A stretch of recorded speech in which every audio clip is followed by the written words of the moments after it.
Hey, are you looking to upgrade your key life areas and evolve to a higher level of existence? To practically harness personal growth and spirituality in a crazy, busy, imperfect world? Then you've come to the right place. My name is Prash, and this is Urban Spirituality, the show which uniquely fuses ancient wisdom with contemporary self-growth and spiritual disciplines to deliver value-added tools, traits, and insights to help you unleash your fullest potential. We always keep it real, featuring authentic, unfiltered dialogue with guests from diverse backgrounds to inspire, entertain, and enlighten all who listen. So get ready for your dose of urban spirituality. Be present and let's dive in. Let me start with something that I think many of us can relate to. Who's sat through a movie while munching any kind of movie, while munching their dinner, while having a great big bowl of popcorn, or having their dinner and sitting at the TV, kind of watching TV and having a meal, right? Most of us. Who's read a book while watching TV? Who's had a conversation? Okay, let's get honest. Who's had conversations with their friends face to face while keeping one eye on the phone, like just kind of catching things here and so like, Who's done that? Folks, those are all examples of what mindfulness is not. And the fact of the matter is, so many of us, myself included, are so guilty of doing this, right? Are there not times where we perhaps didn't give as much attention to that person that we were having this conversation with? Or are there not times where we didn't really get fully into something because either we weren't into it, we were forced into it, we were dragged into it, or we just couldn't be bothered, or it was worse, this was the only way we knew how, right? To multitask. These are all examples of what mindfulness is not. And I want to share, again, something that you might relate to. How many of you out there have been through your wedding ceremony? Do you remember that time? For those of you who have, or those of you who have attended a wedding and seen it happen up close and personal, have you seen when the bride and groom are exchanging their vows? Have you noticed how they literally have no other focus other than each other's eyes? They're just saying their vows to each other, eye to eye, and their focus is entirely in the emotion and the feeling, the sensation at that time. Or maybe you've experienced this when we make love and you're with somebody that you cherish, you're having a meaningful connection with them, and in that moment of making love, nothing else matters. Not that mortgage that you've got to pay, not that job that you just lost, not those debts that you've got on your head, not those people who are chasing you, nothing. Just you and that person, just eye to eye, heart to heart, making love. That is an example of what mindfulness can be like. That is an analogy of mindfulness. So look, let me start with a definition of mindfulness. There are so many definitions, but let's start with one that I think serves the purpose for this conversation here really well. Mindfulness is the awareness and approach to life that arises from paying attention on purpose deliberately, to be present in the moment, that is here and now, not in the past, not in the future. Learning to relate to our thoughts and feelings with curiosity and compassion, thus becoming more aware of them rather than caught up in them, thus being able to manage them. Let me say that again. Mindfulness is the awareness and approach to life that arises from paying attention on purpose to be present in the moment, learning to relate to our thoughts and feelings with curiosity and compassion, thus becoming more aware of them rather than being caught up in them, and thus being able to better manage them. And that's what mindfulness comes into. So, first of all, let me say this. Why even bother? Why even bother? Hey, big shout to Alex. Alex is tuned in. Alex, welcome. If you're able, press that button and join in this conversation. It'd be lovely to have you. Welcome everybody who's come in. So let's talk about why even bother. What is this mindfulness thing? Is mindfulness and meditation the same thing? No, not exactly. And we'll cover that in a second. Although opinions vary, but there are so many myths about mindfulness. Is mindfulness a religious thing? No, it's not a religious thing. Do religions practice mindfulness? Do they have mindful practices? Yes. Is it a religious thing? No, it is not to do with that. So let's cover a little bit here. Let's cover what mindfulness, why even bother with mindfulness? So firstly, I could sit here and spend this whole session on why we should even bother with mindfulness. Let me go through a few reasons why mindfulness is such an important thing for pretty much everyone out there, pretty much all human beings, from people who are in their first primary school, right up to people who are in their advanced stages of life can benefit from mindfulness. Let me give you a few reasons why mindfulness. Firstly, stress and anxiety levels. They're at a pandemic level. I don't need to tell you that. You know how much stress and anxiety is prevalent in our society today, and you probably know people who have it, maybe yourself. Secondly, peer pressure and family pressure to earn more, get more, weigh less, look prettier. All of these pressures are higher than ever. We're being forced, not deliberately, but just by society, to achieve these things that are really adding more pressure to us. More and more people are suffering from depression, mental health, and other issues such as ADD. This is on the up, folks. It's not on the down, and medication isn't keeping up with the number of people who are having this. Poor sleep and related problems. That's a massive thing at the moment. There are so many people with poor sleep, and it's up on the rise. Many people are ruled by their negative emotions. This is another major problem. How many people do you know out there are ruled by their emotions? They're suffering because they're making poor decisions based on their knee-jerk reactions to stuff. They're having fallouts with friends or family members or work colleagues. You're having poorer health, so many other real consequences. This is all happening because we're being ruled by negative emotions in the moment. The list just goes on, but I wanted to give you an insight into these key factors why mindfulness is so important and so needed at the moment in light of all these pandemics that are going on. All right. So let's talk about what the benefits are of mindfulness. What benefits can it bring? Well, firstly, a dramatic reduction in stress and anxiety. This has been proven. There are many, many studies, both anecdotal and scientific, where people have studied the reduction in stress and anxiety by bringing about and introducing a mindfulness practice in our lives.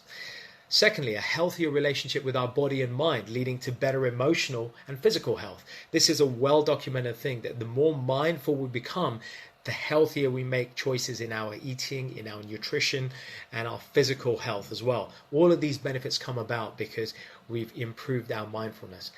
Third benefit, it's proven to counteract depression and other mental health illnesses.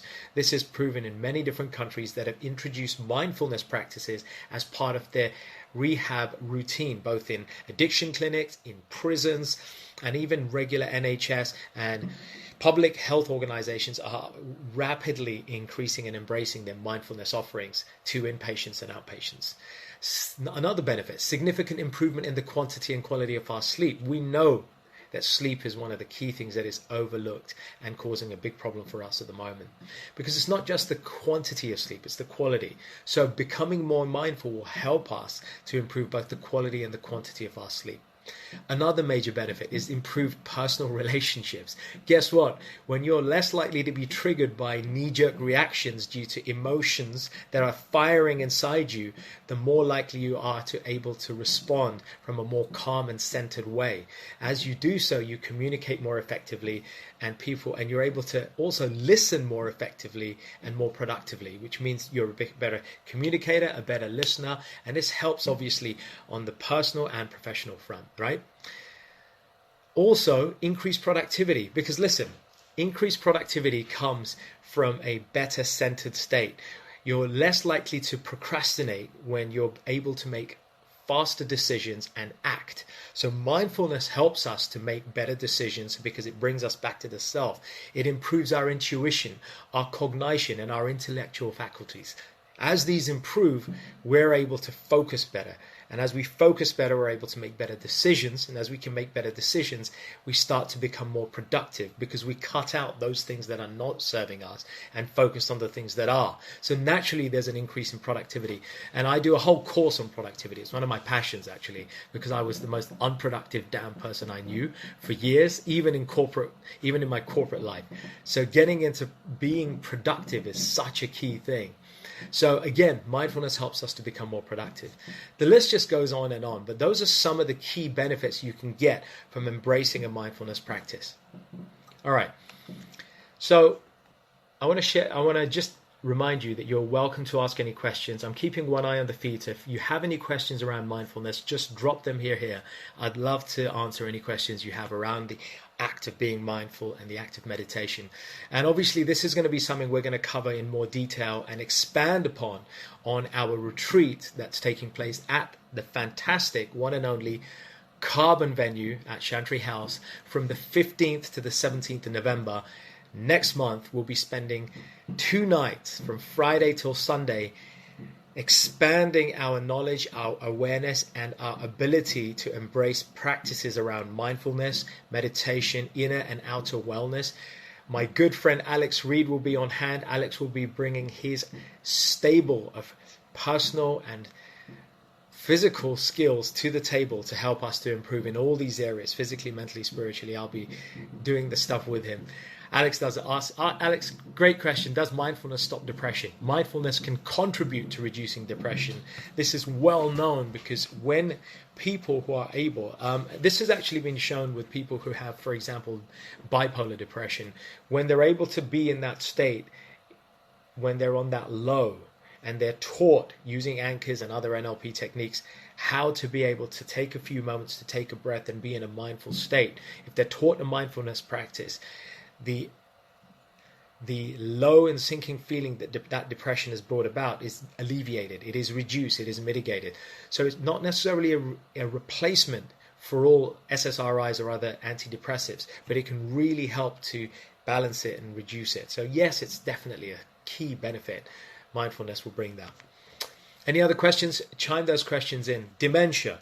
So here's an interesting thing. Mindfulness and the meditation practice that go with mindfulness help to fire certain pathways, neural pathways that have become dilapidated or poor over time. So by refiring both hemispheres of the brain, by getting our brain into a deeper state that is relaxed alpha, because getting mindful and getting into a meditative state helps us to get into lower brainwave states. Lower brainwave states, that is getting into relaxed alpha, then into theta, and then ultimately into gamma, are associated with a lot of regeneration in the brain. And neural pathways are formed that are more conducive to learning. And therefore, indirectly, it can start to help with dementia as well, to counteract dementia. So there are so many benefits, so many benefits of being mindful. And opinions vary on how long and how much, but I want to share some ideas as to what we can do and what we could do to start to bringing about a mindful state. So let me share a few of these. You stayed with me this far, and I really want to reward you by sharing some that I've used myself in my own life and that I've shared with countless clients along the years that I've been coaching, and I've had the privilege of coaching and consulting both in companies and privately. And the amount of people who come and say that they struggle with even sitting for meditation for 5 to 10 minutes, and then who start to learn a process. We work with them on that. We show them how to do that. And Alex, you know this, we did this on our Hungary retreat not more than a month ago. We were out there guiding people through meditation, working with them to become more mindful and in a more centered state. And we saw the benefits because obviously those wonderful people are our friends. They're back here and their lives are already improved. So let's go through some ways in which we can learn to be more mindful and start to put it practice in our life, because that's what urban spirituality is all about. It's putting into practice these esoteric applied psychology or spiritual concepts and bringing about positive, tangible change in our lives on a day-to-day basis. Okay, so method number 1, schedule being in the now by tuning into your body. Let me repeat that. Method number 1 of how to be mindful. This is not in a particular order, but I want to go through some key ones. Schedule being in the now by tuning into your body. There's a fantastic book, by the way. Many of you will know it. Eckhart Tolle, The Power of Now. He goes into a lot of this stuff in great detail. He borrows from Buddhist traditions, which talk about Vipassana, Hindu traditions, Jain traditions, Christian traditions, the Benedictine monks, the Sufi tradition from Islam. Many of these traditions, the Native Americans, the shamans, a lot of these cultures had a lot of emphasis on being in isolation, being by ourselves and spending time by ourselves, with ourselves and just our mind. And in a sense, you can argue that prayer is a form of mindfulness. When you're praying, you're meant to be single-pointedly having a conversation with God, supposedly, right? So that is a form of mindfulness. But I want to specifically talk about a few important forms of mindfulness. So, 1, schedule being in the now by tuning into our body. A simple way to do this. 1, turn off all your devices and distractions. 2, focus on your breath, your in-breath, your out-breath. Notice how that breath is coming in through your nostrils, the warmth of the air as it comes through your nostrils. Breathing out through your mouth, then feel that air coming out through pursed lips. Or if you're breathing out with an open mouth, notice the sound it makes. Listen. So what you're doing is you're tuning your senses and consequently your mind into the physical activity that is happening, which is simplified just to breathing. There are many other things going on, but we're only focusing on that breath. Breathing in, breathing out. Let me tell you that just trying to do this for 2 to 3 minutes in itself is powerfully affecting on the body and the mind. Just 2 to 3 minutes can have a major benefit. What we want to do is get into the habit of doing this for 2, 3, 4, 5 minutes, longer if possible. And what you're doing is you're paying attention more and more to your breath. Now you may start to feel other bodily sensations. You want to scratch, you feel a pain in your shoulder, your stomach's rumbling. So many things will happen. The trick is to disregard those. Just be a witness. See those things happening, observe those things, and come right back to the breath. So here is where mindfulness in its form can be very akin to meditation. In meditation, we are encouraged to do the same thing. We want to focus on the object of our meditation and disregard other things, not by forcing them out, but just by ignoring them and bringing ourselves back to the attention of what we're focusing on. I hope you're staying with me on this. And if this is going over your head a little bit, don't worry. We'll go on this in more detail. You can ask more questions in this live, and we'll cover this in more detail at our retreat coming up. So don't worry. So, to recap, tune into your body to practice mindfulness by being in the now. Turn off all your devices and distractions. Focus on your breath going in and out. And notice the rhythm of your breath as it goes in and out. Try that for 2 to 3 minutes. If you're already doing this, increase it to 5 to 10. The longer you can do it, the more profound and the deeper the level of intuition and insights and healing that we will get. Trust me, we've been doing this for years and we've seen it time and time again. Okay, method number 2. Practice guided or mantra meditation. So guided or mantra meditation is another form of mindfulness. Guided meditation simply means that you're listening to an external voice coming in through wonderful apps, right? There are plenty of apps like that. There are so many apps you can buy that do this. Insight Time is a great one, for example, where you listen to a guided meditation, and that guided meditation is the voice that you're focusing on, and you're following the instructions of the narrator of that guided meditation. And again, you're turning off your distractions, your other devices. You may use a phone, but then all other disturbances are stopped. You're in do not disturb mode. Your doors are closed. Family members are not allowed to disturb you. You're not walking and doing stuff. You're just in a quiet space. That then becomes a guided meditation. By the way, we have a great guided meditation. Check out the Urban Spirituality podcast by myself, Prash. And we've got a couple of really nice guided meditations that we have on that. Just Google that. The second form of guided meditation is mantra meditation, where you inject a mantra. Many of you are familiar with the sound Om, right? Om, the universal sound of the universe as it's known. It's a universal, non-religious sound that is regarded as a primordial sound of creation. Om. A lot of NASA publications talked about how the sound and the frequency that's generated is very similar to the ancient sound of Om.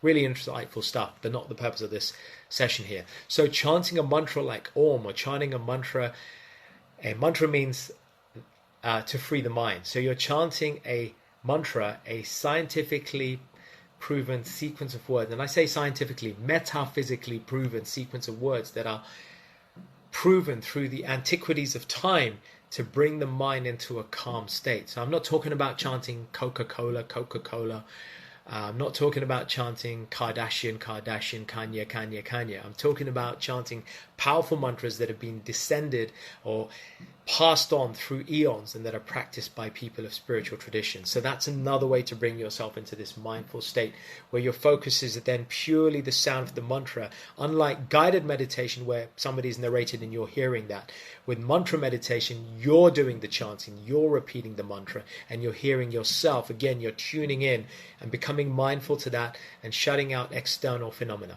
I hope that makes sense. The third way I want to share about how we can get more mindful is to do nothing deliberately. So schedule in doing nothing time. Let me explain that. Seemingly trivial things that you do, seemingly trivial things, literally you can start doing them very consciously. So for example, when you go for a walk, literally smell the roses when you go out for a walk. Look at them. We're in autumn right now, right? So you can look at the autumn colors of the leaves. You're focusing your senses, engaging as many of them as possible in those surroundings. You're disengaging from talking. So that's the one sense. You're not using your tongue to do anything, but you're focusing, you're primarily using your eyes, your ears, and your sense of smell to bring about that mindful state by bring yourself into the now. You're noticing the colors of the leaves. You're smelling the fragrances of the autumn air, right? You're hearing the sounds of the birds, and it sounds all very la-di-da and poetic, but you know, and I know, that 100 years ago, stress, anxiety, and all these other mental disorders were nowhere near as high as they are today. And interestingly, the amount of time spent outdoors walking and connecting with nature was a lot higher then than it is now. Any coincidence?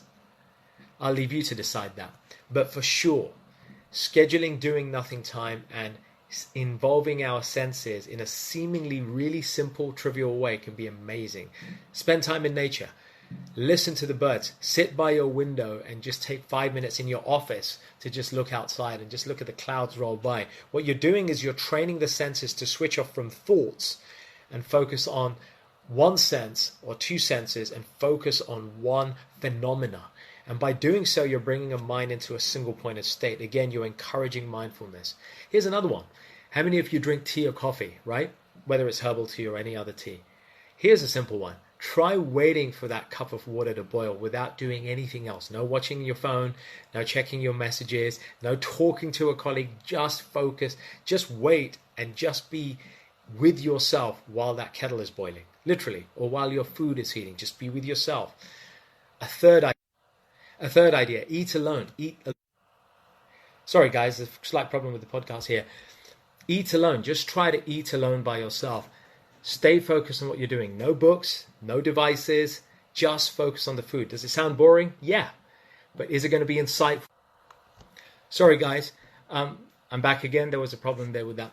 So just to recap again, schedule doing nothing time. This is the third way of bringing in mindfulness I wanted to share. So, number one, do seemingly trivial things. Take a walk through nature. It's autumn. It's a great time. And hone in on your sense of touch. You hone in on your sense of sight, your hearing, and your smell to take in what nature has. Connect with nature and focus on that. So that brings you mindfulness and brings you in the present. You're not engaged in the conversation on the phone or with any other human being. This is important. Do it alone. Spend time in nature alone for a little while. 10-15 minutes for a walk and just notice nature. No other connections with no other human being. Secondly, I said trivially, this is an example, wait for a cup of tea or coffee to boil or your food to heat while doing nothing else. No conversations, no checking your emails, just be. Thirdly, eat alone. No distractions, no phones, no TVs, not even a book, not even writing. Just focus on the act of eating and how that food passes through you. Is it boring? Probably. Will it be insightful? Will you notice how emotions and negative thoughts come up? Hell yeah. And I've been through this, right? I've tried eating and I found it so hard to just sit and eat by myself. I was so used to the company, but to eat by myself without other stuff, which is what most of our comfort blankets are, is such a profoundly valuable thing. Trust me, it's worth doing. Fourthly, I want to talk about unitasking. So unitasking is literally For example, make your chores more mindful. Stay focused on the task at hand. And avoid multitasking. If you're hoovering, just hoover. Don't be on the phone. Don't listen to anything. Just be. Now, at the same time, I'm a big fan of productivity. That's one of my things. As a productivity coach, I love to encourage people to listen to podcasts and do stuff whilst they're doing other stuff. And that's great. But for the purposes of cultivating mindfulness, practice doing your chores, doing just that. You know Mr. Miyagi style? I know, Alex, you'll love this. Alex loves this. He teaches the wax on, wax off approach, right? Mr. Miyagi, the Karate Kid. All you're doing is focusing on waxing on and waxing off that car. All you're doing is focusing on hoovering that staircase.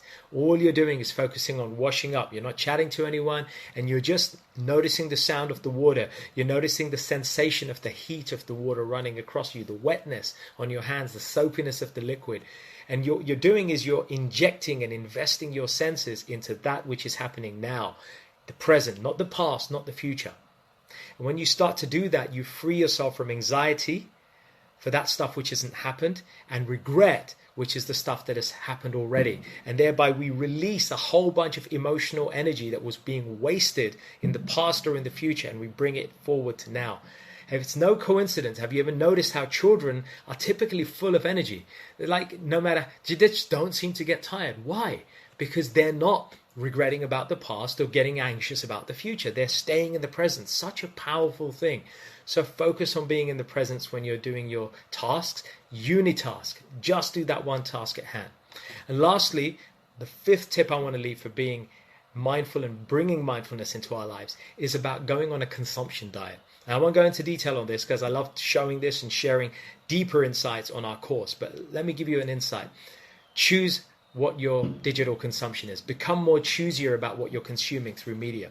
You might want to switch off some of those feeds that are not serving you. Stop tuning into the news so frequently, which is generally stuff with negative stuff. So reduce the amount of digital consumption that you have. Tick off some of those feeds. Secondly, practice slow shopping. Practice focusing on, for example, buying from more ethical suppliers. So that's going to force you to go into a little bit more inconvenience because you got to look for those ethical supplies. They might cost more, but ultimately what it's doing, it's reducing your consumption of material goods, and you start to get ruled less by the disease of achievement and acquiring, which is actually causing us more to suffer. What did the Buddha say? That the biggest cause of sorrow is desire. That's not to say we shouldn't have any desires, but desires need to be moderated. That's a whole nother conversation that we could go off into. And I know, Alex, you love talking about that. So we'll save that for Saturday night on our retreat next month. Last but not least, seek out or initiate more meaningful conversation. What I mean by that is with your people, your friends, your work colleagues, your family, wherever and whoever you can. Try to raise the energy of that conversation, even if that conversation or those conversations have been trivial or have been somewhat negative or somewhat boring. You can play a role. You can be the architect in changing the energy of that conversation. Raise the vibration of the conversation. Talk about something that's more uplifting, more empowering. And you know what? If you can't do that, and if you can't reverse or avoid, then just avoid those people. Avoid that situation. And don't indulge with people who regularly indulge in negativity. Don't indulge them. And so what you're doing is you're having a bit of a diet with the people around you. You're seeking out more meaningful conversations, or you're being the initiator, the architect of those. And as you do so, you're raising the consciousness of those conversations. And by investing in more meaningful conversations, you're allowing your mind to expand in its level of thinking, in its frequency. And by the way, folks, we could go into a whole separate session on the energy and vibrations associated with all our emotions. And there's a whole scale, right? Then there's a line that goes across the middle. There are emotions that are disempowering and negative that take and suck energy away from us. And then there are emotions that are mildly positive to highly euphoric, and they invest and inject us with energy. And this is a whole separate conversation. But just be mindful here that we need to start to have better conversations. So there you have it, folks. 5 different ways in which we can start to bring in mindfulness into our own lives. Hey folks, thanks so much for listening. I really hope you enjoyed this episode, and as with all our episodes, found something to inform, inspire, and empower you in your personal and spiritual journeys in life. As always, feel free to leave a little love through your ratings and comments, subscribe, and share it with those you care about. and take your personal and spiritual evolution to the next level by joining us on one of our unique events, workshops, or retreats, or taking advantage of our personal and professional coaching packages. Find out more about us at mantratherapy.co.uk. I'm your host, Prash K. This is Urban Spirituality, and we will catch you on the next episode.